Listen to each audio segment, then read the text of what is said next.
Эфир нашего телеканала продолжит программа «Актуальное интервью». В студии Иван Лазаренко. Здравствуйте. В научно-исследовательском институте сельского хозяйства региона проводится большая работа по сохранению генофонда, селекции гибридов и сортов нового поколения сельскохозяйственных культур.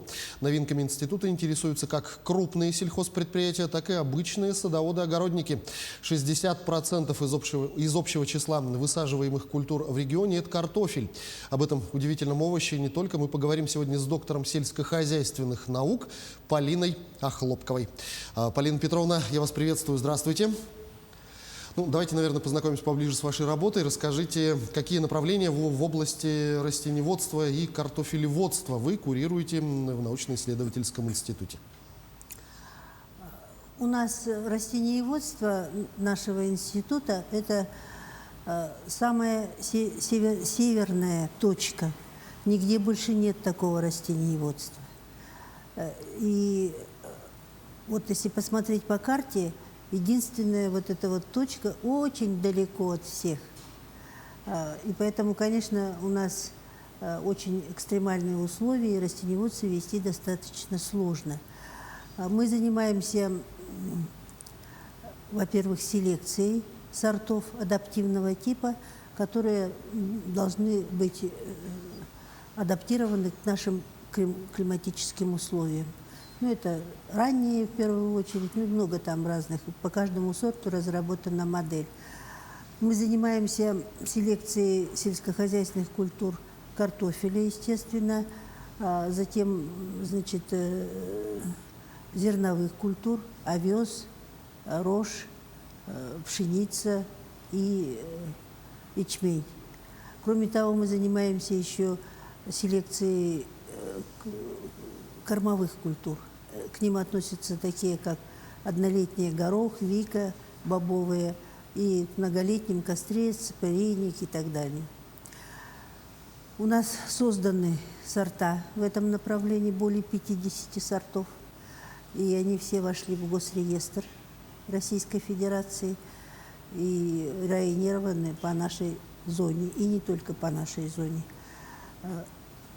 Кроме того, для того, чтобы выращивать в таких экстремальных условиях сельскохозяйственные растения, нам необходимо разрабатывать технологию. Поэтому мы разрабатываем технологию. В связи с меняющимся климатом, вы видите, как он у нас меняется, то раньше была ранняя весна, мы уже 20-го отсаживались, а сейчас она очень поздняя бывает.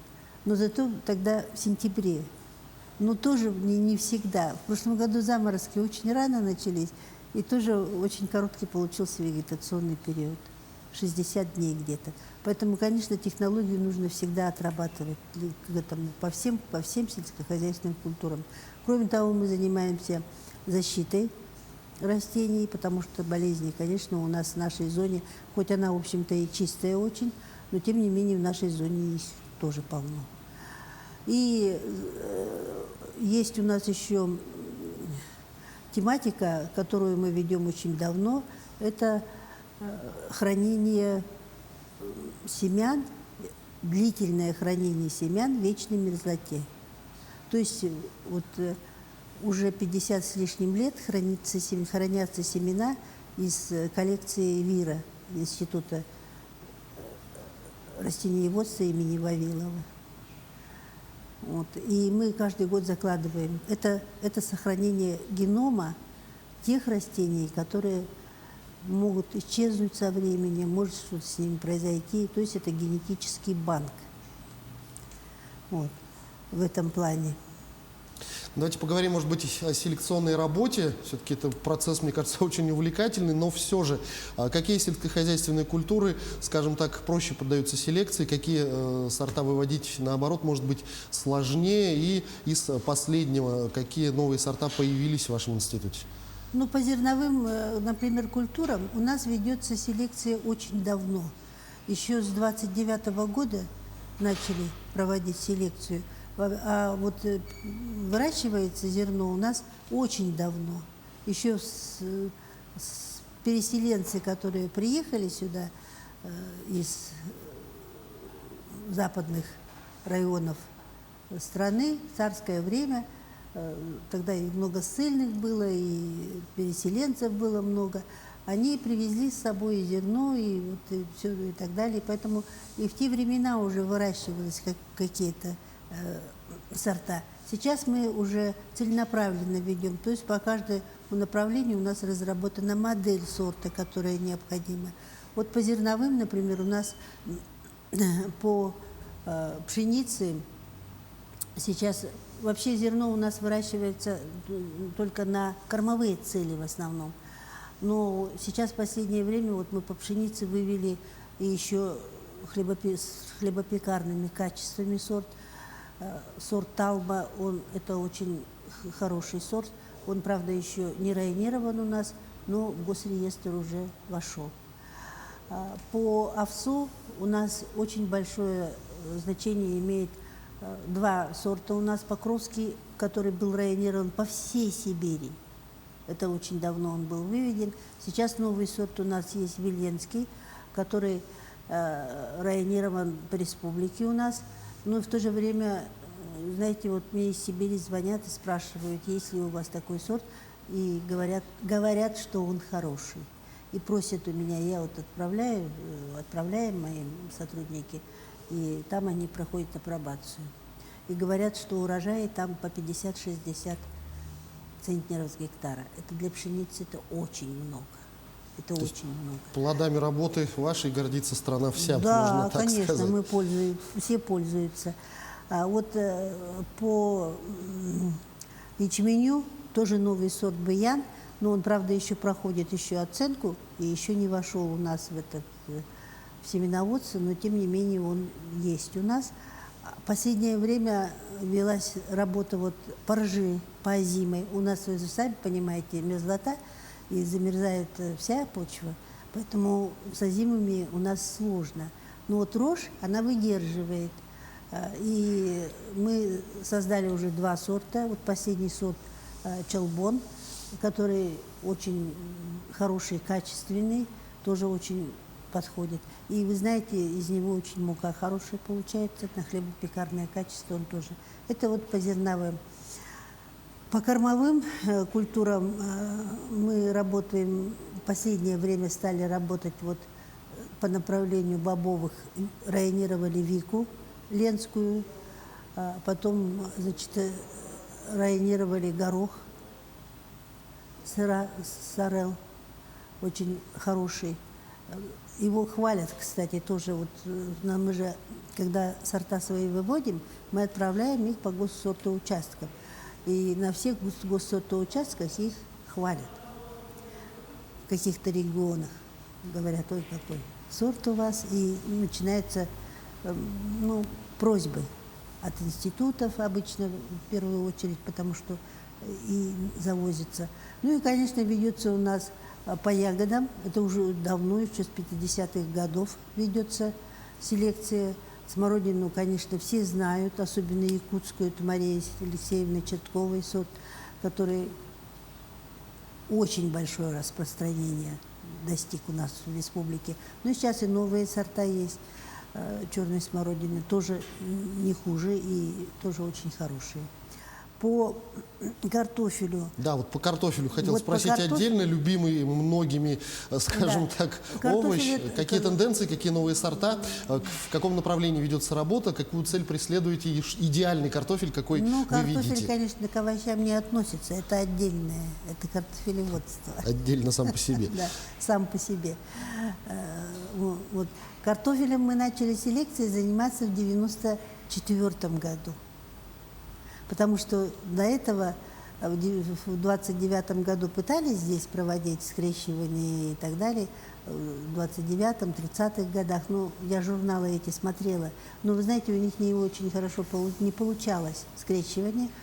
А потом в 94 году вот мы ввели, когда нам разрешили вводить тематики свои, мы ввели вот эту тематику.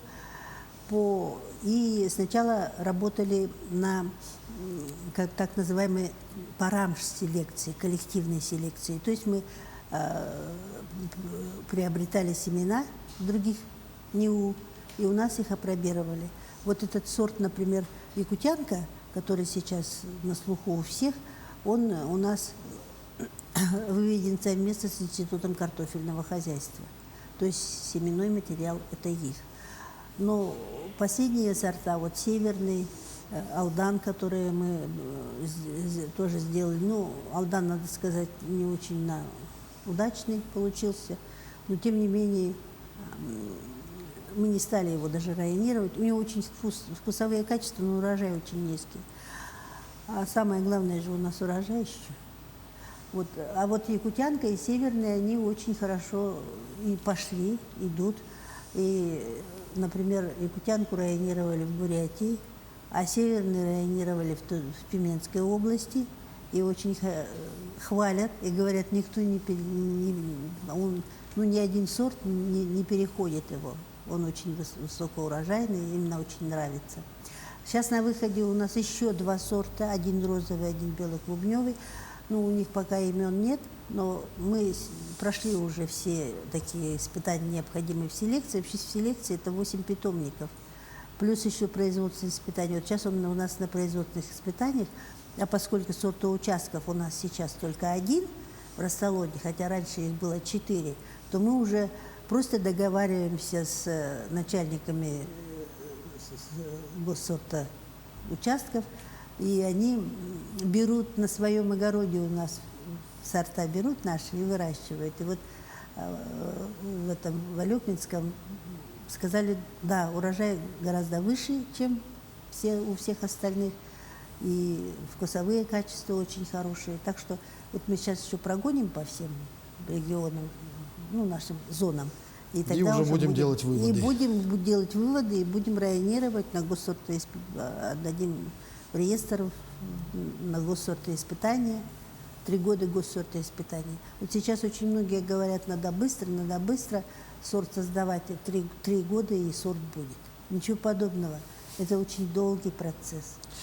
Но кроме того, что для хорошего урожая нужны хорошие семена или хороший семенной материал, безусловно, немаловажную, а может быть и более главную роль играет почва. Давайте поговорим об этом. Расскажите, как правильно подготовить почву, чтобы получить хороший урожай. Почву, ну, знаете, почва это у нас мерзлотная, щелочная в основном, в Центральной Якутии в основном щелочная, только кислая только на юге, в Южной Якутии, сама по себе. Но по мере того, как выращивается там картофель, овощи, мы же поливаем постоянно, и щелочность увеличивается, засоленность увеличивается. И у них pH, например, это индикатор засоленности, он начинает превышать 8, а должен быть где-то 7, где-то в этом районе. Что делать в этом случае? В этом случае нужно гипсование проводить. Гипсование – это внесение гипса по 6-8 килограмм. 60-80 килограмм на гектар, а 6-8 – это на сотку, значит.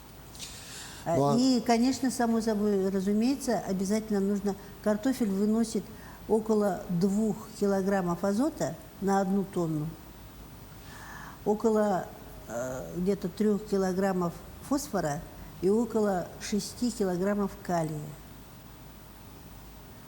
И это на 1 тонну. А если вы получаете урожай, это уже получается очень приличная сумма.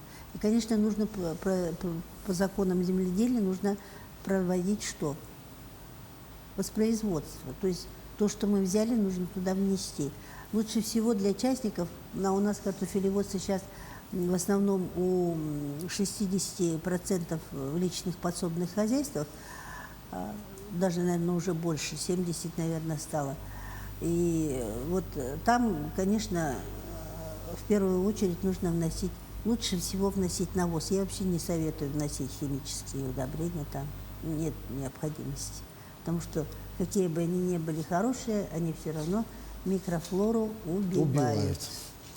Что ж, Полина Петровна, я благодарю вас за эту беседу. Спасибо, что ответили на наши вопросы. Всего вам самого доброго. И что, все на этом все?